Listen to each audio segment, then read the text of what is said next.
story about my employ, the UP Railroad of toil and joy. We started out westward, see Pete to the east, to join in the desert or somewhere at least. Surveyors and graders are clearing the way, brave men pushing forward to work night and day. The Indian shall keep us in danger and fear, but life on the line, the goal is yet near. Promontory, promontory, we'll lay down the rails and point them to thee. Promontory, promontory, we'll end the great race in Promontory. Lucas, you've got kind of a big deal going on. May 10th of this year here at Golden Spike. Tell us about it.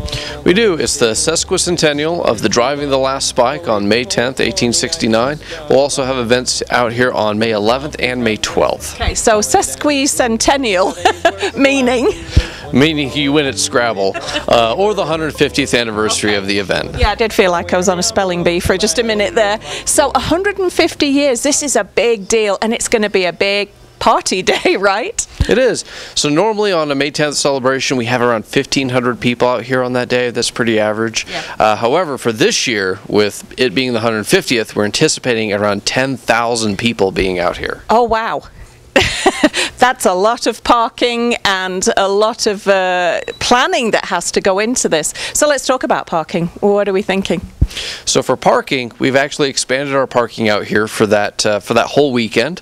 And unlike previous years, you actually do have to buy a parking pass if you'd like to be out here for that weekend for May 10th, 11th, 12th. Yeah. Parking passes are available online at spike150.org, spike150.org. Okay, now we should say this, there are not going to be tickets available at the gate, as it were. So if you need a ticket for this, you've literally got to buy one online.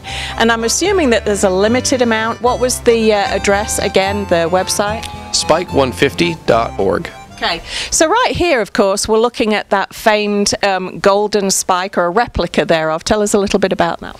So this is a replica spike. Unlike the original golden spike, this spike actually went to space, went on one of the space shuttle missions. Oh, wow. And the reason why we do that is out here we draw a connection between the completion of this railroad in 1869, kind of the moon landing for its day, and the fact that we went to the moon in 1969. Right. So we kind of draw some similarities between the completion of this railroad and the moon landing. Yeah, that's fantastic, isn't it?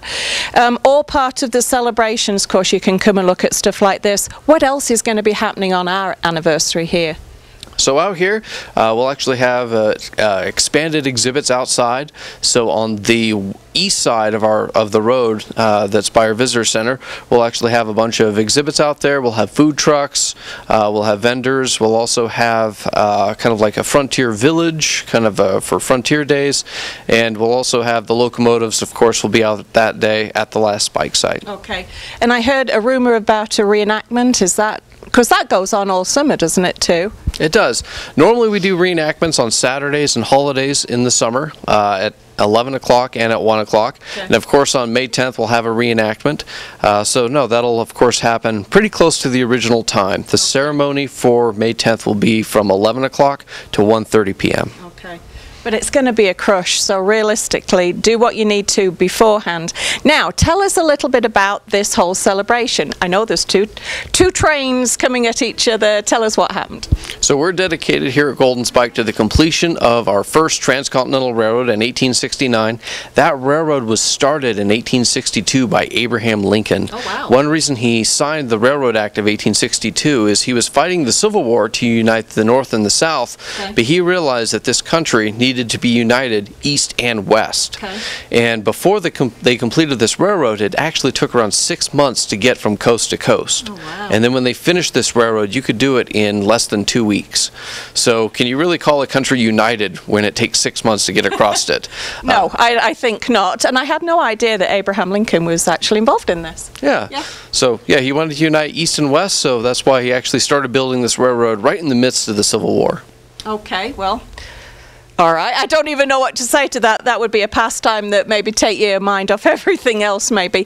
Now, we're going to look at this kind of thing right here. I'm going to have you stand right here with me, and we're going to back up slightly. We started, it looks like, in Omaha. Yeah. So you have that Railroad Act of 1862 authorized two companies, the Union Pacific Railroad, building out of Omaha, Nebraska, and the Central Pacific Railroad, building out of Sacramento, California. Oh, wow. So the two companies started building towards each other. The Central Pacific got started in 1863, and the Union Pacific finally got started in 1865 when the Civil War ended, and they started building towards each other. And part of that Railroad Act is they got land, they got the timber rights, they got mineral rights, they also got paid by how many miles of track that they built.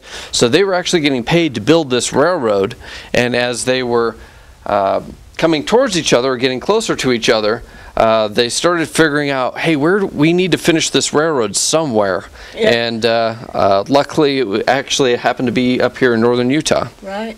So the two came together. It's really, I mean, maybe people, I'm sure if you live around here, maybe you understand. This was a big deal. And again, for the celebration, you've got people coming in from all over the country, don't you? Buffs and enthusiasts. Oh, yeah. We always get kind of a fun mix of people who are railroad enthusiasts, or they just love Western history, or they're just big fans of the National Park Service and they want to come to all of our sites. Yeah, and that's an excellent way to spend your summer too. Okay, so May 10th of this year, 2019, 150 years, or as you said, Sesquicentennial. Thank you. There's the spelling bee again. A big deal. Please, please, please, if you're even thinking about coming out to this, you really need to get online. There's no telephone number. Nope. You can't send a card through the mail hoping to reserve seats or the place. You've got to get out here. Tell us where we are and once again how people can do that. All right, so to buy a parking pass, you'll have to go to spike150.org, and that's where you can buy the parking passes for May 10th, May 11th, and May 12th. If you wanted to come all 3 days, you'd actually have to buy all 3 passes. So if you're interested in this at all, and who isn't, this is going to be a great celebration. Get online now, or if you're a little bit challenged, like some of us, find some young person who can get online for you and get you a ticket and come on out here. This is a huge deal and we'd like to thank you so much. We're going to have a great day. Thank you. Thank you. I do miss my home, but not Laramie. As for hell on wheels, there's nothing for me. Moreover and still, I miss my true love. Though waiting home for me, I trust God above. These mountains out west, they're solid and true. A day's worth of blasting brings 1 foot or 2. We've crossed Weaver River more times than we should. I'm weary, I'm lonesome, I'd leave if I could. Promontory, Promontory, we'll lay down the rails and point them to thee. Promontory, Promontory, we'll end the great race in Promontory. They say Utah's land is too desolate to have celebration. The Mormons will fret, but we'll sing and we'll shout for the lines that we've laid. And when it's all over, we'll surely be paid. Together we'll drive the last spikes in line to end and complete our duty in time. May God keep our land together in peace. From ocean to ocean, the rail shall not cease. Promontory, Promontory, we'll lay down the rails and point them to thee. Promontory, Promontory, we'll end the great race in Promontory. Yes, we'll end the great race in Promontory.